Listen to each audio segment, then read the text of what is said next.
നമ്മൾ ഇന്നത്തെ വീഡിയോയിൽ ബുധൻ ശുക്രൻ രണ്ട് ഗ്രഹങ്ങളെ കുറിച്ചാണ് ഡിസ്കസ് ചെയ്യുന്നത്. ബുധനും ശുക്രനും. ബുധൻ എന്ന് പറയുമ്പോൾ നമുക്കറിയാം സൗരയുധത്തിലെ ഏറ്റവും ചെറിയ ഗ്രഹം. സൗരയുധത്തിലെ ഏറ്റവും ചെറിയ ഗ്രഹം ഏതാണ്? ബുധനാണ്. അതുപോലെ തന്നെ വലിപ്പത്തിൽ എട്ടാം സ്ഥാനം അർഹിക്കുന്ന ഗ്രഹം ഏതാണെന്ന് ചോദിച്ചാൽ ഏതാണ്? വലിപ്പത്തിൽ എട്ടാം സ്ഥാനം അർഹിക്കുന്ന ഗ്രഹം ആൻസർ ബുധനാണ്. അതുപോലെ തന്നെ പറയുകയാണെങ്കിൽ സൂര്യനോട് ഏറ്റവും അടുത്ത് സ്ഥിതി ചെയ്യുന്ന ഗ്രഹം ഏതാണ്? ബുധനാണ്. സൂര്യനോട് ഏറ്റവും അടുത്ത് സ്ഥിതി ചെയ്യുന്ന ഗ്രഹം ആൻസർ ബുധനാണ്. അതുപോലെ തന്നെ ഏറ്റവും ചൂട് കൂടിയ രണ്ടാമത്തെ ഗ്രഹം ഏതാണ്? ബുധനാണ്. ഏറ്റവും ചൂട് കൂടിയ രണ്ടാമത്തെ ഗ്രഹം ആൻസർ ബുധൻ. അല്ലെങ്കിൽ ശുക്രൻ കഴിഞ്ഞാൽ ഏറ്റവും ചൂട് കൂടിയ ഗ്രഹം ആൻസർ ബുധനാണ്. അതുപോലെ തന്നെ പരിക്രമണ വേഗത ഏറ്റവും കൂടിയ ഗ്രഹം ആൻസർ ബുധനാണ്. 88 ദിവസം കൊണ്ട് ബുധൻ ആരെ ചുറ്റുന്നു? സൂര്യനെ ചുറ്റുന്നു. അതുപോലെ തന്നെ പാലായന പ്രവേഗം തീരെ കുറവുള്ള ഗ്രഹം ഏതാണ്? ഗ്രഹം എന്ന് ചോദിച്ചാൽ ആൻസർ ഏതാണ്? ബുധനാണ്. അതുപോലെ തന്നെ വളരെ പ്രധാനപ്പെട്ട ക്വസ്റ്റ്യനാണ് ഉപഗ്രഹങ്ങളില്ലാത്ത ഗ്രഹം എന്ന് ചോദിച്ചാൽ ആൻസർ ഏതാണ്? ബുധൻ.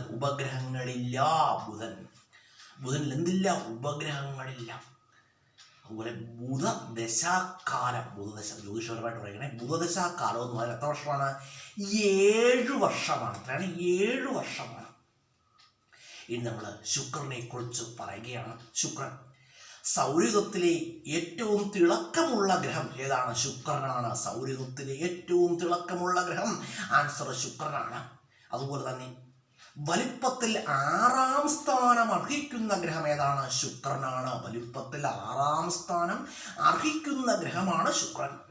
അതുപോലെ തന്നെ പ്രഭാത നക്ഷത്രം, സായാഹ്ന നക്ഷത്രം എന്നീ പേരുകളിൽ ആരറിയപ്പെടുന്നു? ശുക്രൻ അറിയപ്പെടുന്നു. പ്രഭാത നക്ഷത്രമെന്നും സായാഹ്ന നക്ഷത്രം എന്നീ പേരുകളിൽ അറിയപ്പെടുന്ന ഗ്രഹമാണ് ഏത്? ശുക്രൻ. പ്രഭാത നക്ഷത്രം അറിയപ്പെടുന്നു, സായാഹ്ന നക്ഷത്രമെന്നും ആരറിയപ്പെടുന്നു? ശുക്രൻ അറിയപ്പെടുന്നു. അതുപോലെ തന്നെ പറയുകയാണെങ്കിൽ സൾഫ്യൂറിക് ആസിഡിന്റെ സാന്നിധ്യമുള്ള ഗ്രഹമാണ് ശുക്രൻ. ഗ്രഹം ആൻസർ ശുക്രനാണ്. അതുപോലെ ശുക്രനിലെ പീഠഭൂമിയാണ് ഏത്? ലക്ഷ്മി പ്ലാനം. ശുക്രനിലെ പീഠഭൂമി ആൻസർ ലക്ഷ്മി പ്ലാനമാണ്. അതുപോലെ ശുക്രദശാകാലം എത്ര വർഷമാണ്? ശുക്രദശാകാലം എന്ന് പറഞ്ഞാൽ 19 വർഷമാണ്. ശുക്രദശാകാലം 19 വർഷമാണ്.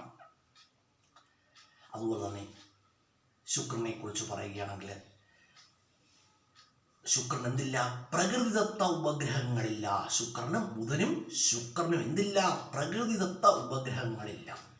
അതുകൊണ്ട് പ്രത്യേകം ഓർത്ത് വെച്ചോളാം. ബുധനും പ്രകൃതിദത്ത ഉപഗ്രഹമില്ല, ശുക്രനിലും പ്രകൃതിദത്ത ഉപഗ്രഹമില്ല. അതുപോലെ ഏറ്റവും ചൂട് കൂടിയ ഗ്രഹം ആൻസർ എന്താണ്? ശുക്രനാണ്. ഏറ്റവും ചൂട് കൂടിയ ഗ്രഹം ശുക്രൻ. എന്തുകൊണ്ടാണ് ശുക്രൻ ചൂടുള്ള കാരണം?